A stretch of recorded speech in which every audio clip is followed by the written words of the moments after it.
तो कैसे हो आप सब। मैं उम्मीद करता हूँ कि आप सब अच्छे होंगे। आज हम डिस्कस करेंगे मोस्ट इम्पोर्टेंट कि how to score 95% mark in the examination. देखो, साइंस को हमें कैसे पढ़ना है। साइंस में 3 कैटेगरी आती है। पहला फिजिक्स, दूसरा केमिस्ट्री, तीसरा बायोलॉजी। फिजिक्स में क्या होता है कि फार्मूला को देखना होता है। सबसे पहले चीज़ होती है कि हम उसको फार्मूला को रिवाइज करते हैं।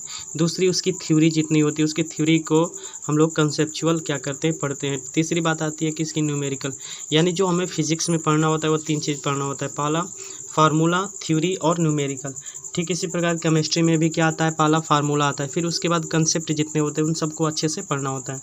बात कर लेते हैं बायोलॉजी में। तो बायोलॉजी में कंसेप्ट को आपको रीडिंग करना होता है, तभी जाकर आप एक साइंस में अच्छे परसेंट से एक मार्क अचीव कर सकते हैं। ठीक है, उसी प्रकार ठीक दूसरा आता है कि हमें मैथ कैसे करना चाहिए। तो मैथ को मैं बता दूं कि आपको एक फर्स्ट अर्थात शुरुआत से लगाना चाहिए मैथ को, और फार्मूला सहित। ठीक, पहले फार्मूला रिवाइज करो, फिर शुरुआत से मैथ लगाओ, उसके कंसेप्ट को, और उसके मोर प्रैक्टिस करो।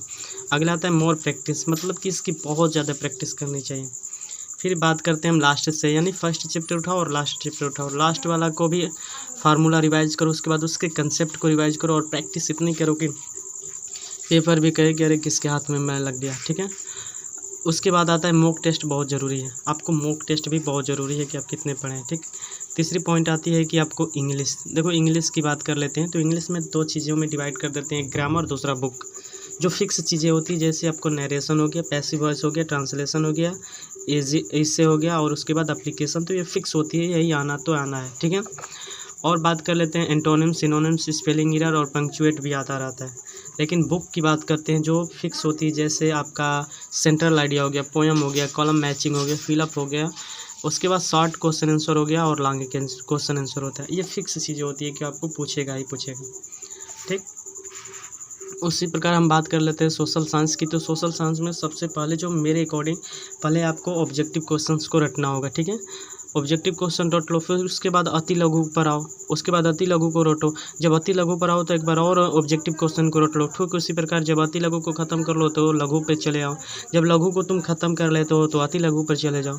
ठीक उसी प्रकार आप दीर्घ पे आ जाते हैं। जब दीर्घ खत्म करते हैं तो आप तीनों को रटते हैं। ऑब्जेक्टिव को भी एक बार प्रैक्टिस कर लो, अति लघु का भी प्रैक्टिस करो, लघु का भी प्रैक्टिस कर लो। ऐसे करने से आपको क्या होगा कि सारे सोशल साइंस कंसेप्चुअल रट जाते हैं, आपको याद हो जाते हैं। एक के बाद एक प्रैक्टिस भी किया करो।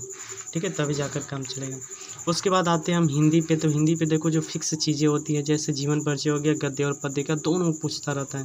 प्रार्थना पत्र हो गया, निबंध हो गया, मुक्ति बोध का जो कहानी होती है उसको भी पढ़ लो। अब छंद, अलंकार, दोहा, उसके बाद श्लोक भी आते हैं। लेकिन जो पढ़ने वाली चीज़ है कि हर चैप्टर की जो कहानी है आपको पढ़ना पड़ेगा। आपको पता चले कि कौन सी सारांश कहाँ से लिया गया है, इसका पर्यायवाची, संधि, तत्सम, अनुवाद भी आता है, संस्कृत में प्रश्न। तो ये सारी चीज़ें जो मैंने डिस्कस की ये फिक्स होती हैं। ठीक है, और इसी से क्वेश्चन आपको पूछता रहता है। तो मुझे उम्मीद है कि आपको ये स्ट्रेटेजी अच्छा लगा होगा। अगर आप हमारे चैनल पर नए हैं और कक्षा 10 की तैयारी करना चाहते हैं यूपी बोर्ड को, तो सब्सक्राइब कर दें और अपने सारे दोस्तों में शेयर कर दें, ताकि हर वीडियो का नोटिफिकेशन आपको सबसे पहले मिल जाए। Thank you so much for watching this video.